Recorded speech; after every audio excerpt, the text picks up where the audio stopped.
موضوع اليوم الشعر الدهني. طبعا الشعر الدهني له أعراض: تساقط الشعر بقوة، قشرة في الرأس. يعاني الكثير من الناس من مشكلة الشعر الدهني، وخاصة النساء، حيث يكون شكل الشعر غير لائق، ولذلك يتبعن طرقا مختلفة لمحاربة هذه المشكلة، ويكون ذلك من خلال استخدام مستحضرات الشعر المختلفة وخلطات طبيعية متعددة. في فيديو اليوم حضرت لكم وصفات طبيعية ونوع شامبو طبيعي للتخلص من الشعر الدهني، وما تنسوش اتباع هذه النصائح من أجل التخلص من الشعر الدهني نهائيا. أولا لازم تغسلوا الشعر كل يوم، فعندما نغسله بشكل يومي نتخلص من هذيك الزيوت المرطبة الموجودة في الشعر، ومن الأفضل أن تستخدموا شامبو خالي من الزيوت، أو غسل الشعر 3 مرات في الأسبوع. ضروري من استخدام البلسم بعد الاستحمام بشكل منتظم. استعملوا المستحضرات الخاصة بالشعر التي تحتوي على نسبة قليلة من المواد الكيميائية. تجنبوا غسل الشعر بالماء الساخن، فهو يزيد من نسبة الزيوت فيه، يساعد عن الاكتئاب، الإجهاد، وذلك لأن الحالة النفسية السيئة تسبب عدم توازن في الهرمونات، مما يؤدي إلى زيادة نسبة الزيوت في الشعر. تناولوا الأطعمة الصحية وتجنبوا تناول الأطعمة المليئة بالزيوت والدهون. تابعوني أخواتي مع وصفات اليوم لمعالجة والتخلص من الشعر الدهني. الوصفة الأولى: نحتاج إلى 2 حبات من البيض إلى بيضتين، يساعد في إزالة الدهون الزائدة من الشعر، مما يعطيه شكلا جيد.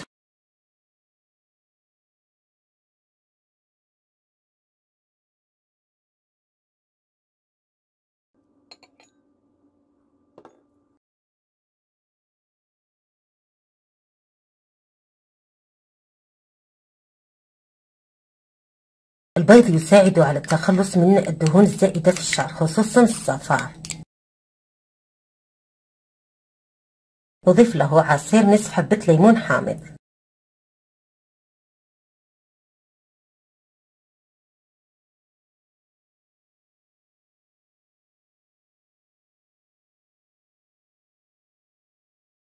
يطبق هذا الخليط على الشعر الدهني من فروة الرأس إلى الجذور. قوموا بعمل مساج لفروة الرأس،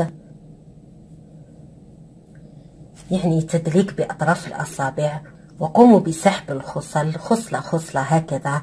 لففوا الشعر ببلاستيك غذائي، اتركوه لمدة ربع ساعة حتى 20 دقيقة، ثم قوموا بغسل الشعر بالشامبو والبلسم الخاص بالشعر الدهني. يكرر هذا الماسك 3 مرات في الأسبوع، تلاحظوا نتيجة ممتازة. ودائما استعملوا الوصفة جديدة لأن البيض يتعفن. ننتقل الآن إلى الوصفة الثانية الخاصة بالشعر الدهني أيضا. في الوصفة الثانية نحتاج إلى الشاي. هل تعلمون أن الشاي يساعد في جعل الشعر جاف؟ الشاي يحتوي على عنصر مهم يعرف باسم حمض التانيك الذي يجفف الشعر. ضعوا 2 ملعقتين من الشاي، نضيف لها الماء المغلى الساخن جدا. نترك الشاي يتخمر نصف ساعة، نقوم بتصفيته، اتركوه يبرد جيدا، ويطبق هذا السائل على فروة الرأس والشعر. اتركوه لمدة 5 دقائق واشطفوا. بعد ذلك كرروا هذه العملية 2 أو 3 في الأسبوع. هذا المغلى يخلصكم من دهون الشعر ويعالج فروة الرأس الزيتية. إذا اتبعتم استعماله بانتظام ستحصلوا على نتائج مرضية جدا جدا. ننتقل الآن إلى الوصفة الموالية. الوصفة الثالثة: عصير الليمون الحامض. اغسلوا الشعر بالشامبو جيدا، نظفوه بشامبو جيد خاص بالشعر الدهني.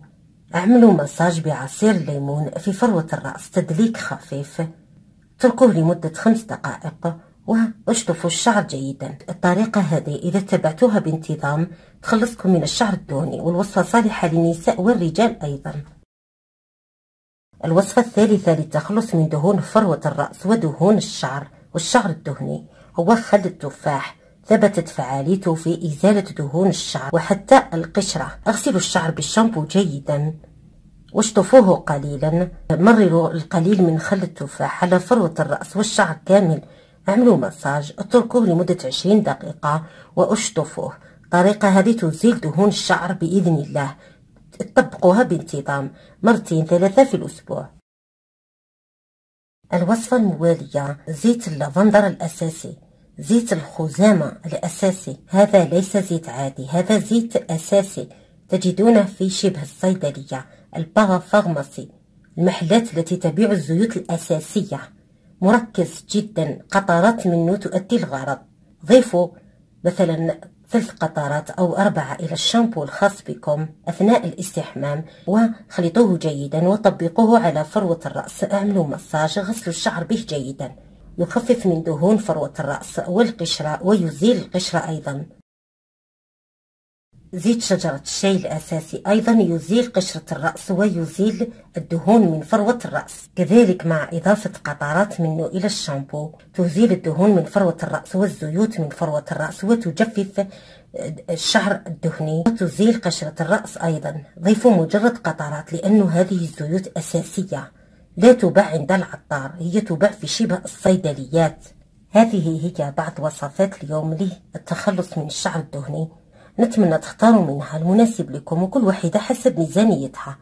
ننتقل الآن إلى كيفية صنع شامبو طبيعي للشعر الدهني والتخلص من دهون الشعر وفروة الرأس والقشرة. أولا عندنا العسل. العسل الطبيعي المتواجد عندك، سواء أن يكون فيه نسبة عالية من الجودة أو عسل الشفاء أو أي نوع عسل تكون فيه نسبة جيدة من الجودة والمكونات. نحتاج أيضا إلى بيضة كاملة. نحتاج إلى زيت اللوز الحلو. نحتاج إلى القليل من ماء الزهر العادي، وإلى ربع كوب من الماء العادي. وأي نوع من أنواع الشامبو، شامبو الأطفال جونسون أو ميكسا بيبي، يعني أي نوع شامبو. طبعا الشامبو تاع الأطفال المكونات هذه تغذي فروة الرأس خصوصا للشعر الدهني. كثير من الأخوات تعاني من التساقط. تابعوا وصفات اليوم وتابعوا أسلوبي وخطواتي، إن شاء الله تتحصلوا على نتائج مليحة، طبعا مع تنفيذ الشروط. أولا امسكي العسل،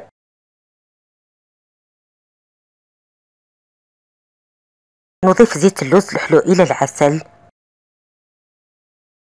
ونضيف أيضا ماء الزهر. طبعا الكمية حسب طول شعرك وكثافته. ضيفي حبة البيض وأمزجي المكونات جيدا.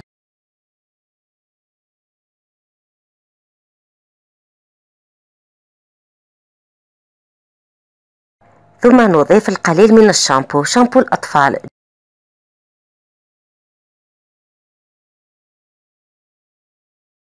نضيف أيضا ربع كوب من الماء واخلطي المكونات جيدا.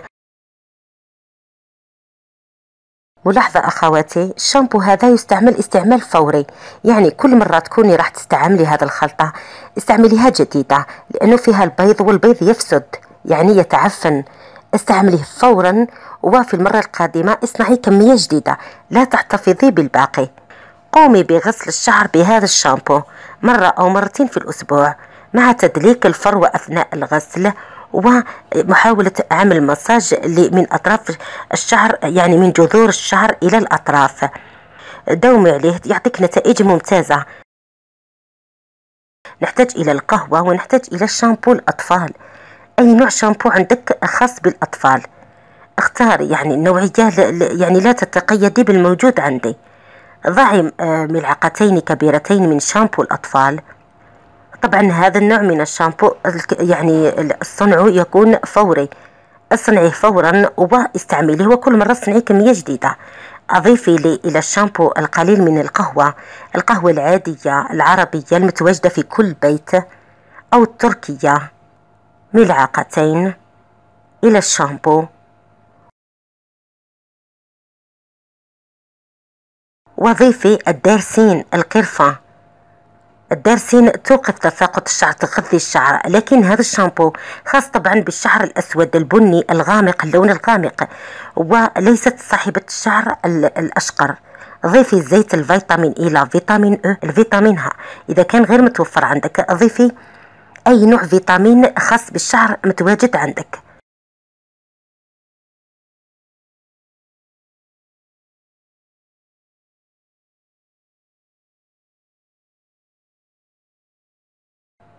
اخلطي المكونات جيدا وطبقيها على فروة الرأس. اعملي مساج وعلى الشعر كامل. اعملي تدليك خفيف للفروة واتركيه لمدة 4 حتى 5 دقائق وقومي بشطف الشعر عادي. هذا الشامبو استعمليه مرة في الأسبوع أو مرتين.